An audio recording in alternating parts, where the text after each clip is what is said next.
Bonjour et bienvenue sur la chaîne de Vélo Tout Tordu. Donc aujourd'hui on va voir ensemble comment passer son VTT en 12 vitesses monoplateau. Bien sûr sans craquer son portefeuille.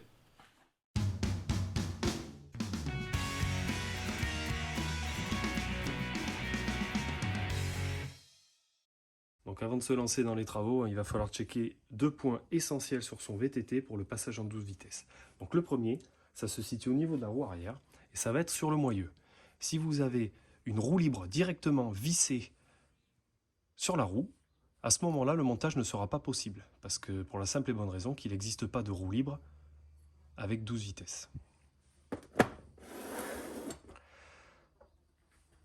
Donc, si vous avez un corps de roue libre comme ceci, donc cannelé, ça c'est un corps de roue libre standard, le montage va être possible.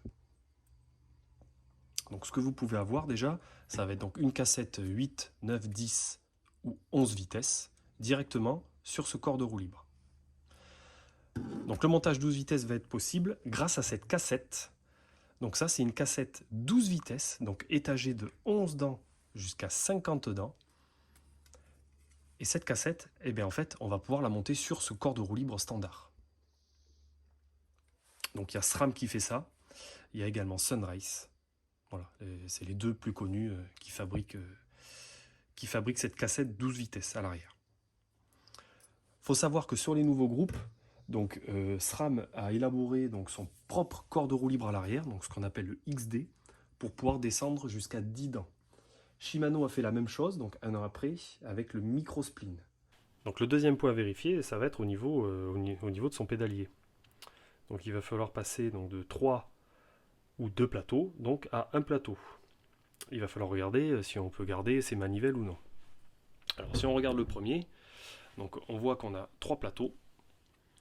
Par contre, au niveau de la fixation des plateaux, là en l'occurrence on est soudé. Donc avec celui-ci on ne va pas pouvoir passer en monoplateau. Celui-là, il est voué à rester en 3 plateaux.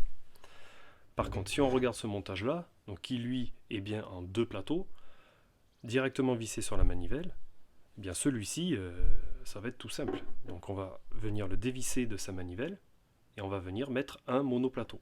Voilà, donc 28, 30, 32, 34 dents pour les plus affûtés. Si vous avez directement donc une étoile qui est indissociable de la manivelle, vous allez pouvoir acheter donc un monoplateau qui va venir se mettre directement sur ces vis là. Donc il va falloir mesurer l'anthrax de ces vis et il va falloir visser donc le monoplateau sur la partie extérieure. Attention, cela dit, à la ligne de chaîne. Alors qu'est-ce que c'est que cette ligne de chaîne? Donc cette ligne de chaîne, ça va être la position de la chaîne à la parallèle du vélo, à la parallèle de l'axe du vélo bien sûr. Donc si à la parallèle du vélo, on va avoir la chaîne donc sur ces pignons-là, eh disons on ne va pas être centré. Si par cas on a la chaîne ici, on sera trop vers l'extérieur. Il va falloir avoir la ligne de chaîne vers le centre de la cassette à l'arrière. Donc le but de faire ça, ça va éviter notamment sur du rétro-pédalage, donc pédalage en arrière, que la chaîne elle saute. Donc ça peut être gênant, ça peut être hyper désagréable. Donc forcément si on avait un plateau triple à l'avant, il va falloir mettre le monoplateau sur la position centrale. Si par cas on avait un plateau double à l'avant, il va falloir mettre le plateau mono sur le plateau extérieur à condition de mettre des cales. Voilà, donc on peut mettre des cales faites exprès pour pouvoir positionner le plateau au centre de la cassette. Bon, il y a quand même une petite marge. Donc s'il n'est pas possible de monter ce fameux monoplateau sur les manivelles existantes, là il ne va pas y avoir 36 solutions, il va falloir changer son pédalier. Alors, changer son pédalier, il va falloir tout simplement l'adapter à son boîtier de pédalier, qui lui-même est adapté au vélo. Alors voilà comment ça se présente, le boîtier de pédalier. Donc celui-ci, c'est un boîtier de pédalier à visser dans le cadre, notamment pour la majorité des cadres alu, à roulement externe, parce qu'on peut voir le roulement qui dépasse. Et celui-là, donc, est adapté au pédalier SRAM. Voilà, au format dub, comme on peut le lire.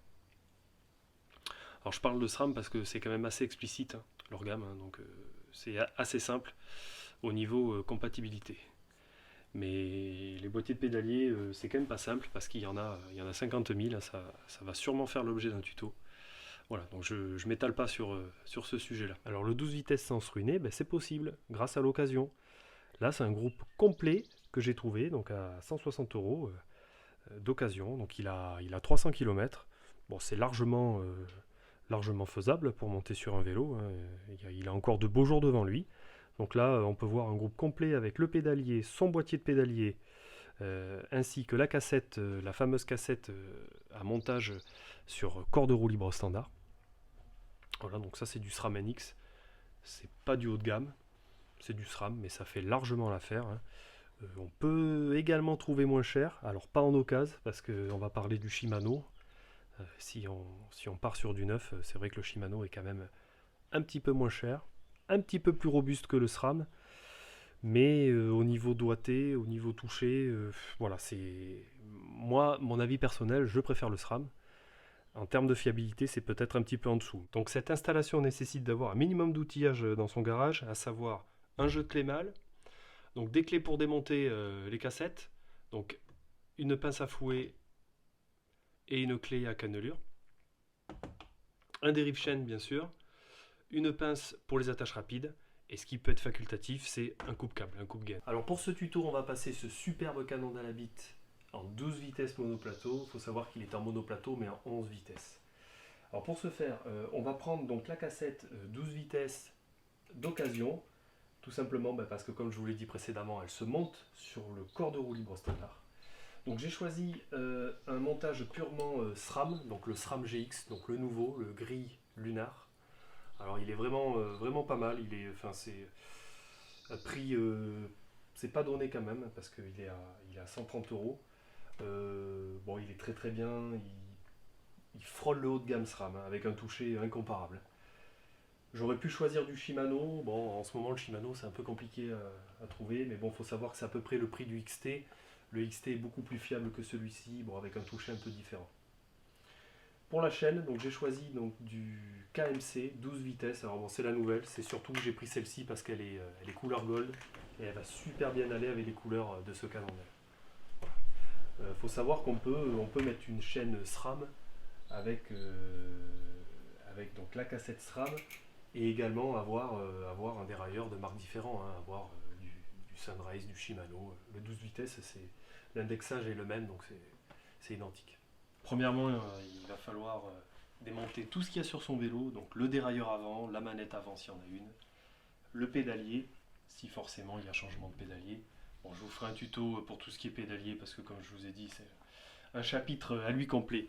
On va passer donc au démontage de la cassette. Donc cassette, alors aujourd'hui, je vous montre la cassette 12 vitesses, hein, que j'avais prémontée, bien sûr. Voilà.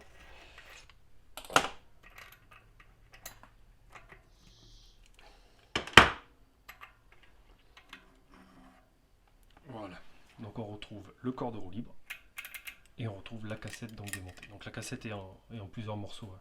Bon, pas de panique au niveau du montage, on peut pas se tromper de toute manière. Une fois la gaine de dérailleur neuve passée dans le cadre, on va pouvoir poser donc le dérailleur arrière. Alors il va falloir faire gaffe parce que là il y a une petite patte qui va venir en buter sur la patte de dérailleur.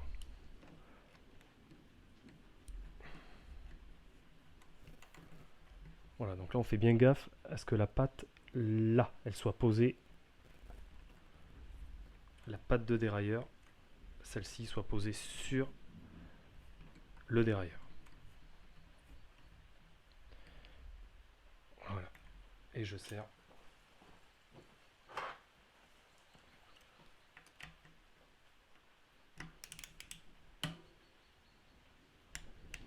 Donc avant de passer la chaîne, on va régler les butées, tout simplement, pour pas que la chaîne elle aille frotter en dehors de la cassette, donc sur le cadre et sur les rayons. Donc avant toute chose, avec la vis de butée basse, je vais venir définir les limites mécaniques du dérailleur. Alors pour pas que la chaîne aille en dehors de la cassette, tout simplement, pour pas qu'elle vienne frotter sur le cadre ou sur les rayons. Donc je vais venir régler. Donc là, je la rapproche de l'extérieur pour l'aligner sur le dernier pignon. Voilà. Et ensuite je fais pareil avec la butée extrême. Là on voit qu'elle va beaucoup trop loin. Donc du coup je vais venir donc clipper le dérailleur. Voilà. Donc on voit bien que sur les modèles SRAM il y a une espèce de petit de petite targette là qui va venir me verrouiller la chape. Alors il faut faire attention, si c'est mal verrouillé, ça revient et les doigts n'aiment pas. Alors là on voit bien que je vais un peu trop loin, donc là je vais régler la vis de butée.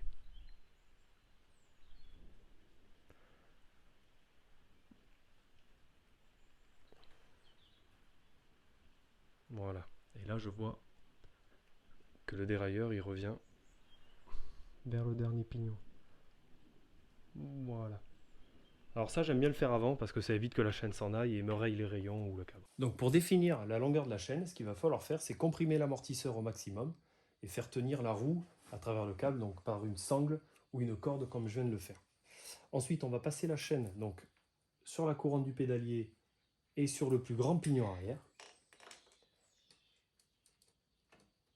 Donc sur cette chaîne là il n'y a pas de sens, hein.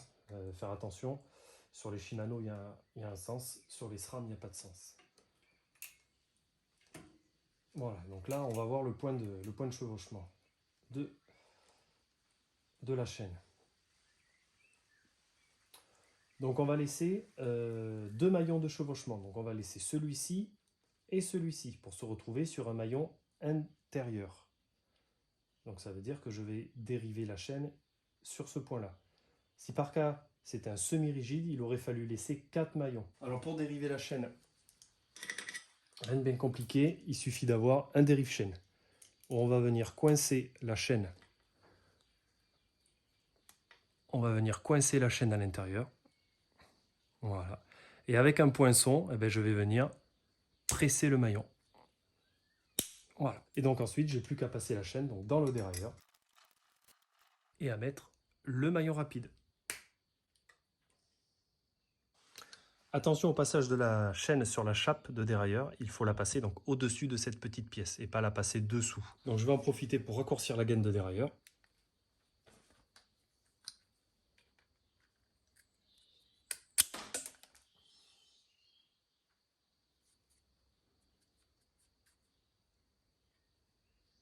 Donc je viens couper maintenant la gaine de dérailleur qui est passée dans le cadre. Alors je vérifie, voilà. Au niveau de la rotation, c'est bon.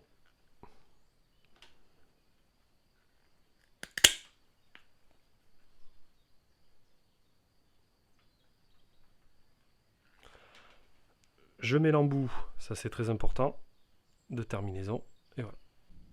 Alors avant d'aller fixer le câble sur le dérailleur arrière, ce que je fais donc sur ma manette, je viens serrer le réglage de tension donc à fond, et je viens faire 2 tours pour me retrouver au milieu du réglage, donc pour pouvoir tendre ou détendre.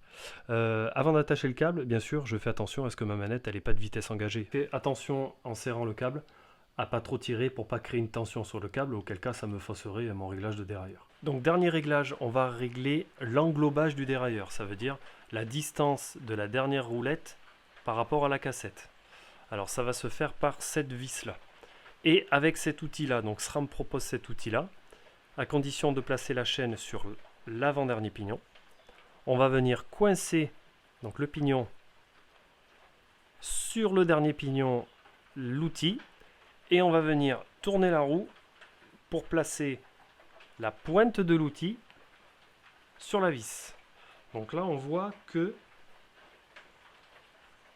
je vais avoir le dérailleur un peu trop loin. Donc là je vais venir donc dévisser cette vis là. Voilà, pour venir la rapprocher et mettre la vis au centre de la pointe. Là on voit bien que la vis est au centre de cette pointe. Voilà, pour un passage de vitesse optimal. Et voilà. Donc après, comme un dérailleur classique, je vais venir régler la tension du câble via la manette pour que mes vitesses passent correctement.